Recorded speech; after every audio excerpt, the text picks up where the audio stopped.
You got me horny in the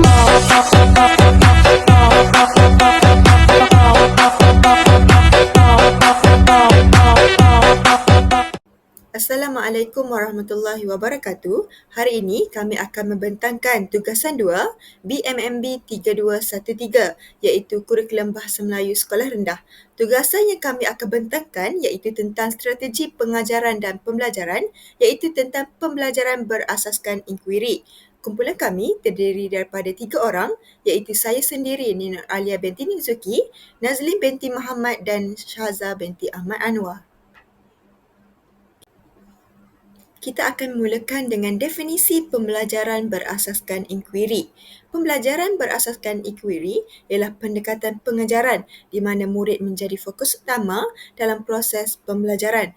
Murid digalakkan untuk bertanya soalan, menyiasat, meneroka dan membina pengetahuan sendiri melalui pengalaman, pemerhatian dan interaksi dengan persekitaran. Hal ini bermaksud guru bertindak sebagai fasilitator bukan sebagai penyampai utama maklumat. Contoh, penerapan dalam kelas, guru memberi murid beberapa biji benih dan tanah. Murid diminta bertanya soalan seperti apakah yang berlaku jika biji tidak disiram atau bagaimana cahaya matahari mempengaruhi pertumbuhan. Murid membuat pemerhatian, mencatat perubahan, menjalankan percubaan dan membandingkan dapatan dengan rakan. Pendekatan ini membolehkan murid bukan sahaja memahami fakta tetapi juga proses dan sebab musabab di sebalik sesuatu fenomena. Murid belajar bagaimana menyiasat, menganalisis bukti, membuat kesimpulan dan menyelesaikan masalah. Pembelajaran seperti ini membangunkan kemahiran berfikir kritis, kreatif dan analitis yang penting dalam pendidikan abad ke-21. Dengan mengalami sendiri konsep yang dipelajari, murid juga lebih cekap mengingati dan memahami sesuatu topik secara mendalam. Seterusnya, kita akan beralih kepada konsep pembelajaran berasaskan inkuiri. Konsep utama pembelajaran berasaskan inkuiri ialah murid membina pengetahuan mereka sendiri melalui penerokaan, penyelidikan, pemerhatian, percubaan dan refleksi. Murid tidak sekadar menjadi penerima pasif tetapi terlibat secara aktif untuk menemui jawapan dan membina kefahaman. Contoh penerapan dalam kelas. Dalam kelas sains, guru memberi eksperimen kitaran air. Murid diminta mengamati bagaimana air menguap, membentuk awan dan turun sebagai hujan. Murid bertanya soalan kritis seperti mengapa hujan berlaku di kawasan tertentu tetapi tidak di kawasan lain. Murid menyiasat melalui bacaan, pemerhatian cuaca dan perbincangan kumpulan. Seterusnya, proses pembelajaran ini membolehkan murid mengaitkan pengalaman sedia ada dengan konsep yang baharu. Terdapat beberapa langkah penting iaitu yang pertama, menyoal iaitu murid bertanya soalan kritis yang menuntut analisis. Yang kedua, menyiasat iaitu murid mengumpul maklumat melalui pemerhatian, bacaan bahan rujukan dan juga eksperimen. Yang ketiga, menganalisis. Hal ini bermaksud murid menilai data yang dikumpul, mengenal pasti corak dan membuat tafsiran logik. Yang keempat, membina kesimpulan iaitu murid membuat kesimpulan sendiri berdasarkan bukti. Dengan cara ini, murid memahami bukan sahaja apa tetapi juga mengapa dan bagaimana sesuatu berlaku, menjadikan pembelajaran lebih relevan dan bermakna. Baiklah, mengapa pembelajaran berasaskan inkuiri diperlukan? Melalui inkuiri, murid dapat mengintegrasikan pengetahuan, kemahiran dan nilai secara kritis semasa meneroka ilmu. Yang kedua, murid dapat mengaplikasi kemahiran meneroka, menganalisis, menilai, menyelesaikan masalah dan juga membuat keputusan. Yang ketiga, murid dapat meningkatkan kemahiran berfikir aras tinggi. Yang keempat, murid dapat meningkatkan kemahiran komunikasi seperti membina soalan beraras tinggi untuk mendapatkan jawapan dalam menyelesaikan masalah semasa menjalankan aktiviti. Yang kelima, mengamalkan inkuiri dalam kehidupan seharian. Dan yang terakhir, Pembelajaran berasaskan inkuiri dapat meningkatkan minat dan keseronokan dalam pembelajaran, seterusnya dapat membudayakan pembelajaran sepanjang hayat. Selain itu, kita akan lihat juga kepada ciri-ciri pembelajaran berasaskan inkuiri, iaitu yang pertama, berpusatkan murid. Hal ini bermaksud murid memainkan peranan utama dalam pembelajaran, manakala guru hanya berperanan sebagai fasilitator. Contoh, dalam kelas sejarah, murid dibahagikan kepada kumpulan untuk menyiasat punca Perang Dunia Kedua. Murid mencari maklumat melalui buku, internet dan artikel dan kemudian membentangkan dapatan mereka kepada kelas. Ciri ini meningkatkan keyakinan diri murid, kemahiran komunikasi dan kebolehan bekerja dalam kumpulan. Hal ini bermaksud murid belajar mengurus pembelajaran sendiri, membahagikan tugas secara adil dan membina kefahaman bersama. Guru memberi bimbingan hanya apabila diperlukan, memastikan murid aktif membina pengetahuan mereka sendiri. Yang kedua, penlibatan aktif. Murid terlibat sepenuhnya, bukan hanya mendengar. Contohnya, dalam kelas kimia, murid menjalankan eksperimen campuran baking soda dan cuka, mencatat perubahan fizikal, berbincang dengan rakan dan membuat kesimpulan tentang reaksi kimia. Aktiviti ini membolehkan murid memahami konsep melalui pengalaman praktikal. Penlibatan aktif membantu meningkatkan kemahiran penyelesaian masalah, kolaborasi dan komunikasi. Murid lebih cenderung untuk mengingati dan memahami maklumat apabila terlibat secara langsung. Kita akan teruskan dengan yang ketiga, iaitu menggalakkan penyoalan. Hal ini bermaksud murid digalakkan mengemukakan soalan terbuka yang merangsang pemikiran kritis dan juga kreatif. Contoh, dalam matematik, guru bertanya, bagaimana formula ini boleh digunakan dalam kehidupan sebenar? Murid bertanya soalan lanjut untuk memahami logik di sebalik formula. Kemahiran bertanya membolehkan murid mengenal pasti jurang kefahaman, menilai pelbagai perspektif dan membina pengetahuan sendiri. Ini membentuk pelajar berdikari dan mampu membuat keputusan berdasarkan bukti yang ada. Seterusnya, yang keempat, pembelajaran melalui penerokaan. Murid meneroka fenomena atau konsep melalui pengalaman sendiri. Contohnya, dalam projek alam sekitar, murid menyiasat punca pencemaran sungai di kawasan setempat. Mereka mengambil sampel air, mengenal pasti sumber pencemaran dan membentangkan cadangan penyelesaian. Pendekatan ini meningkatkan kemahiran penyelidikan, kreativiti dan pemikiran kritis. Murid belajar mengaitkan teori dengan aplikasi sebenar, menjadikan pembelajaran lebih relevan dan bermakna.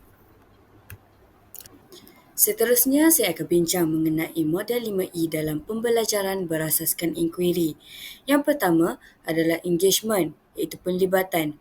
Guru menarik minat murid melalui soalan provokatif, gambar atau video fenomena. Contohnya, guru boleh menunjukkan video gunung berapi yang meletus dan bertanya, mengapa letusan ini berlaku di kawasan ini dan bukan di tempat yang lain? Fasa ini boleh membina rasa ingin tahu dan meningkatkan motivasi dan menyediakan konteks awal untuk pembelajaran pada hari itu. Mengapa letupan berlaku di kawasan ini bukan di tempat lain? Guru boleh menunjukkan bahawa gunung berapi hanya berada di satu tempat, bukan berada di setiap daerah. Gunung berapi hanya berada di beberapa negara sahaja. Yang kedua adalah exploration, penerokaan. Murid akan melakukan aktiviti praktikal untuk meneroka sesuatu konsep. Contohnya, murid menjalankan eksperimen kitaran air menggunakan penutup kaca dan air untuk mengamati proses kondensasi dan evaporasi. Perkara ini kita dapat melihat dalam eksperimen sains. Fasa ini membolehkan murid mengalami konsep secara langsung, mengumpul data dan membina kefahaman melalui pengalaman. Makna kata, melalui exploration ini, murid akan lebih memahami daripada hanya guru menerangkan konsep sahaja. Murid boleh melihat Apa yang berlaku di depan mata menyebabkan mereka boleh mengamati dan mereka mudah memahami apa yang ingin disampaikan oleh konsep tersebut. Yang ketiga, explanation, penerangan. Murid membentangkan dapatan, guru memperjelaskan lagi konsep dan membimbing refleksi. Contohnya, murid akan membentangkan hasil eksperimen dan guru akan membantu menjelaskan kesalahan tafsiran atau konsep yang kurang tepat. Makna kata, murid akan membentangkan sesuatu hasil eksperimen tersebut bukan daripada guru untuk menerangkan hasil eksperimen tersebut. Namun, sekarang inquiry ini adalah berpusatkan kepada murid dan guru hanya sebagai fasilitator. Fasa ini mengukuhkan lagi pemahaman murid, menghubungkan pengalaman dengan teori dan meningkatkan kemahiran komunikasi. Meningkatkan kemahiran komunikasi adalah dengan murid membentangkan hasil dapatan beliau daripada eksperimen tersebut. Kita beralih kepada yang keempat, elaboration, iaitu pengembangan. Murid mengaplikasikan pengetahuan dalam situasi baru atau projek yang lebih kompleks. Contohnya, murid menggunakan konsep kitaran air untuk menjelaskan fenomena hujan asid di kawasan berdekatan. Fasa ini membolehkan murid mengaitkan pengetahuan dalam konteks baru, mengukuhkan kefahaman dan mengembangkan lagi kemahiran analisis.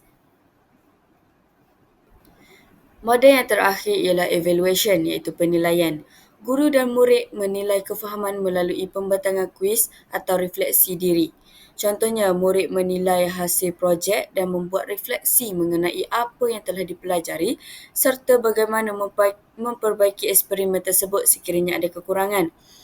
Fasa ini boleh menilai penguasaan konsep dan membolehkan murid melihat kekuatan dan kelemahan mereka dalam melaksanakan eksperimen dan menilai eksperimen tersebut. Perkara ini boleh membantu guru untuk menyesuaikan pengajaran pada masa hadapan. Seterusnya, kita akan beralih kepada jenis-jenis pembelajaran berasaskan inquiry. Di sini kita dapati 4 jenis pembelajaran yang berasaskan inquiry. Yang pertama adalah inquiry pengesahan, confirmation inquiry. Jenis inquiry ini melibatkan murid mengesahkan konsep atau fakta yang telah diketahui melalui aktiviti praktikal atau eksperimen. Guru akan menyediakan soalan dan hipotesis, manakala murid menjalankan eksperimen untuk membuktikan teori itu adalah benar. Contohnya, dalam eksperimen kimia, murid diberi arahan untuk menggabungkan dua bahan tertentu dan mengamati reaksi. Mereka kemudian mengesahkan sama ada reaksi berlaku seperti dijangka berdasarkan teori yang telah dipelajari ataupun sebaliknya. Huraian seterusnya ialah jenis inquiry ini membolehkan murid menguatkan kefahaman konsep yang telah dipelajari sebelumnya. Selain itu, ia mengajar murid untuk menguji hipotesis daripada guru dan membuat penelitian teliti dan mencatat hasil dengan sistematik sekaligus membina asas kemahiran penyelidikan yang lebih kompleks pada masa hadapan. Murid akan lebih memahami apa soalan yang akan dinyatakan oleh guru dan murid juga boleh mengamati hipotesis yang dinyatakan oleh guru dan murid juga boleh membuat hipotesis sendiri berdasarkan kefahaman mereka daripada hasil eksperimen tersebut. Yang kedua ialah inquiry berstruktur. Murid diberikan soalan dan langkah penyiasatan, tetapi mereka sendiri menentukan cara pengumpulan data dan analisis. Contohnya, guru bertanya bagaimana suhu mempengaruhi kadar larutan gula dalam air. Murid diberi arahan tersebut, tetapi mereka bebas memilih kaedah pengukuran untuk mencatat data dan membuat graf hasil daripada eksperimen tersebut.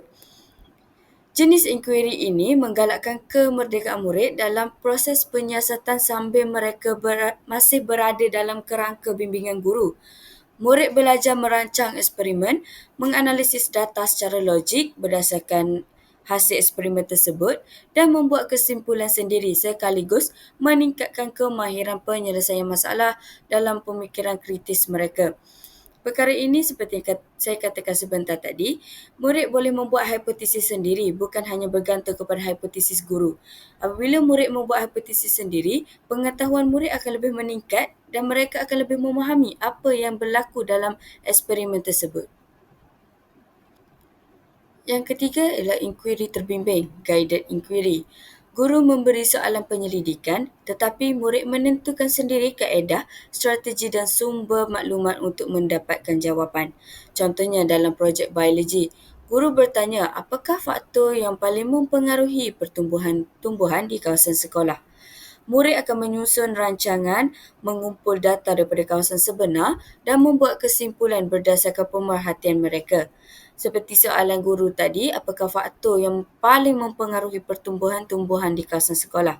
Yang pertama, murid akan menyusun rancangan apa yang perlu mereka lakukan untuk menjawab soalan tersebut. Contohnya mereka akan pergi ke kawasan tumbuhan tersebut ataupun mereka boleh bertanya kepada guru-guru yang lama, adakah pokok ini berada di sekolah ini sebelum sekolah ini dibina ataupun selepas sekolah ini dibina. Yang kedua, mereka akan mengumpul data dari kawasan sebenar, kawasan tumbuhan itu tumbuh dan mereka akan membuat kesimpulan berdasarkan rancangan yang mereka buat untuk mengukuhkan lagi pemerhatian mereka. Jenis inquiry ini membolehkan murid menguruskan proses penyelidikan sendiri. Mereka belajar membuat keputusan, menilai sumber maklumat dan menyelesaikan masalah secara kreatif. Ia membina kemahiran berdikari, tanggungjawab dan analisis kritis. Seterusnya inquiry terakhir iaitu inquiry terbuka. Murid menentukan soalan penyelidikan, kaedah dan cara penyiasatan sepenuhnya. Guru hanya berperanan sebagai fasilitator. 3 inquiry yang sebelum ini, guru akan membuat hipotesis, guru akan memberikan soalan, guru akan menyatakan soalan terlebih dahulu.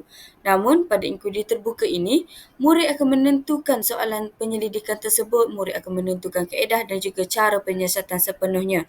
Tiada sebarang bimbingan guru, guru hanya berperanan sebagai fasilitator pada inquiry terbuka ini. Contohnya dalam projek alam sekitar, murid memilih untuk menyiasat kualiti air sungai, mengambil sampel, menganalisis data dan membentangkan cadangan penyelesaian pencemaran tersebut. Makna kata tiada sebarang makluman daripada guru dan semuanya hanya daripada murid. Jenis inquiry ini membolehkan murid menjadi penyelidik sepenuhnya. Mereka mengasah kemahiran merancang eksperimen, berfikir kritis dan berinovasi dalam mencari penyelesaian. Pendekatan ini membina keyakinan diri, kreativiti dan kemampuan untuk murid menyelesaikan masalah yang kompleks. Seterusnya kita akan beralih kepada langkah-langkah pelaksanaan inquiry. Terdapat 7 langkah pelaksanaan inquiry yang terdapat dalam gambar ini. Yang pertama adalah mengenal pasti dan mentakrifkan isu dan masalah. Yang kedua, mengkaji masalah tersebut. Yang ketiga, memahami masalah. Yang keempat, mencadangkan penyelesaian masalah. Seterusnya, merancang pelang tindakan.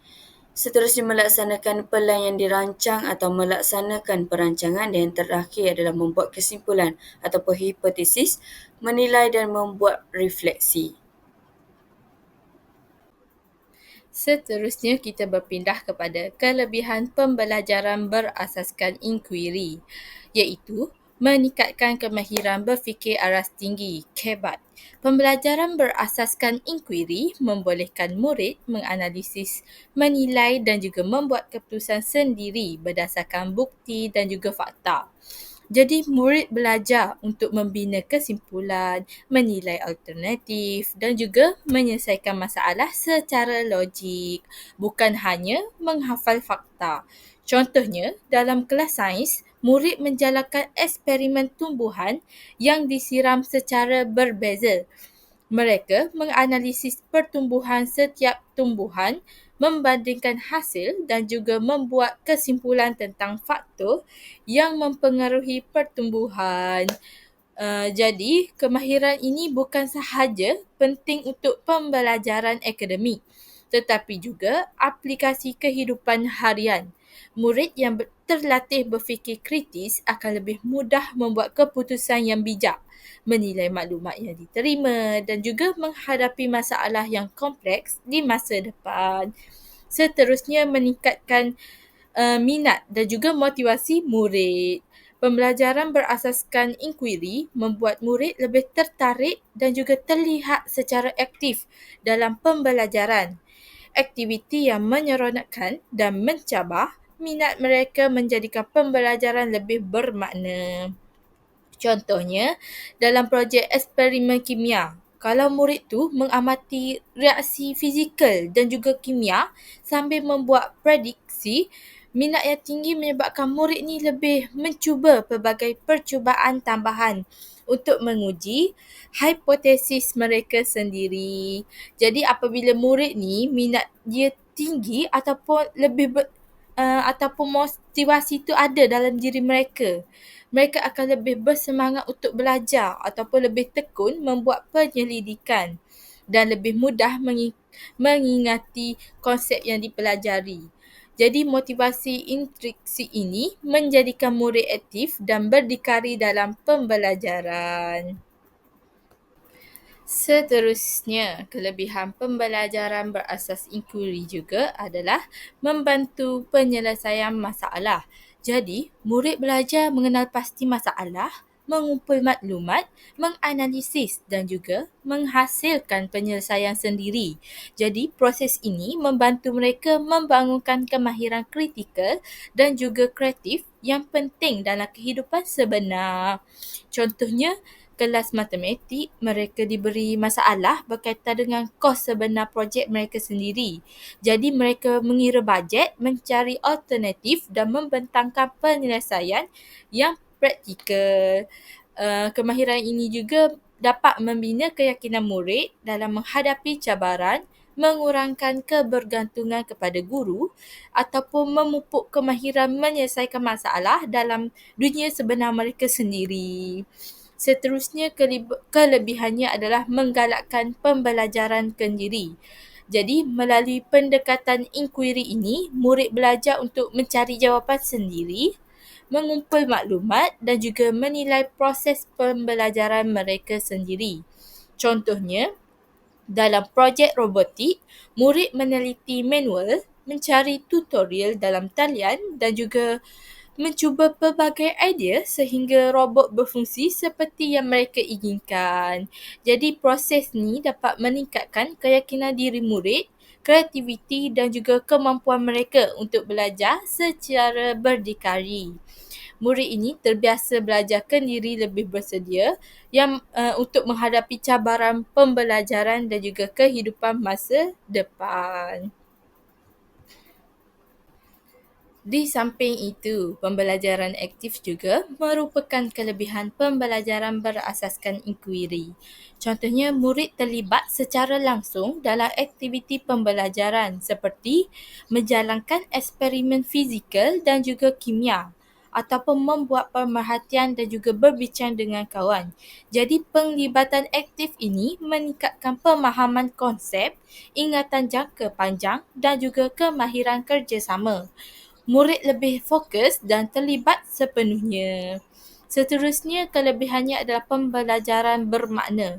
Murid belajar melalui pengalaman, bukan sekadar hanya menghafal fakta. Contohnya, projek robotik membolehkan murid mempelajari prinsip mekanik dan juga elektrik melalui percubaan sebenar. Pembelajaran melalui pengalaman menjadikan pengetahuan ini lebih relevan dan juga membantu murid untuk mengaitkan teori dengan aplikasi sebenar. Walau bagaimanapun, terdapat juga kelemahan pembelajaran berasaskan inkuiri.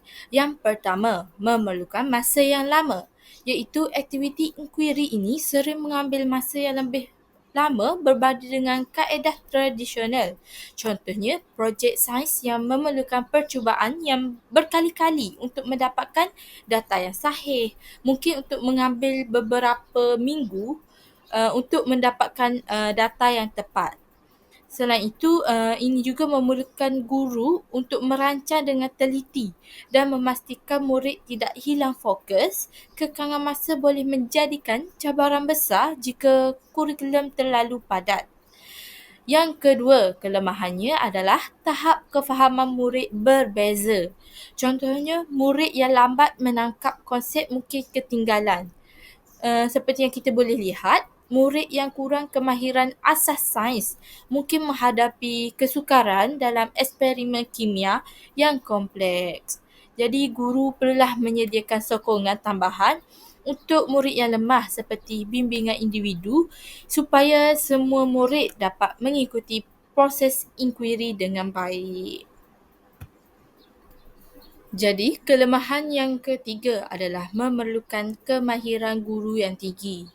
Guru perlu mahir dalam merancang aktiviti dan juga memberi bimbingan dan menyesuaikan pengajaran mengikut tahap murid.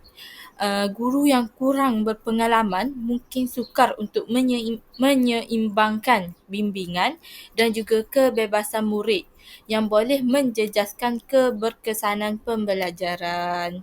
Akhir sekali, kelemahannya adalah kekurangan sumber. Seperti yang kita ketahui, kekurangan bahan ataupun fasiliti boleh menjejaskan pelaksanaan aktiviti inquiry. Contohnya, projek alam sekitar memerlukan alat pengukuran air ataupun tanah yang mungkin tidak mencukupi. Jadi guru perlu merancang alternatif dan juga kreatif untuk memastikan aktiviti berjalan lancar walaupun sumber yang kita ada itu adalah terhad. Baiklah, seterusnya terdapat 5 fasa proses inquiry. Yang pertama, menyoal, iaitu murid mengemukakan persoalan untuk memulakan pembelajaran. Contohnya, apakah faktor yang mempengaruhi pertumbuhan tumbuhan? Maka fasa ini membina rasa ingin tahu, kritis dan juga fokus dalam pembelajaran. Fasa yang kedua adalah menyelidik. Murid mengumpul maklumat melalui pemerhatian, eksperimen, bacaan dan juga rujukan. Contohnya, mengukur pertumbuhan tumbuhan dengan kaedah yang berbeza. Maka murid ini dapat belajar mengumpul data, menganalisis dan juga menilai maklumat secara kritis. Fasa yang ketiga adalah mereka cipta. Jadi, dalam fasa ini, murid menghasilkan idea, model ataupun produk berdasarkan penyelidikan. Contohnya, membuat model taman hidroponik berdasarkan dapatan eksperimen. Contohnya, fasa ini meningkatkan kreativiti, kemahiran inovasi dan juga pengaplikasian pengetahuan. Fasa yang keempat adalah membincangkan. Contohnya, murid ini bertukar pendapat dan juga berkongsi dapatan dengan rakan. Murid ini membentangkan projek mereka kepada kelas dan menerima maklum balas. Maka dengan itu, ia dapat membina kemahiran komunikasi, kerjasama dan juga analisis yang kritis. Fasa yang terakhir itu fasa yang kelima, membuat refleksi.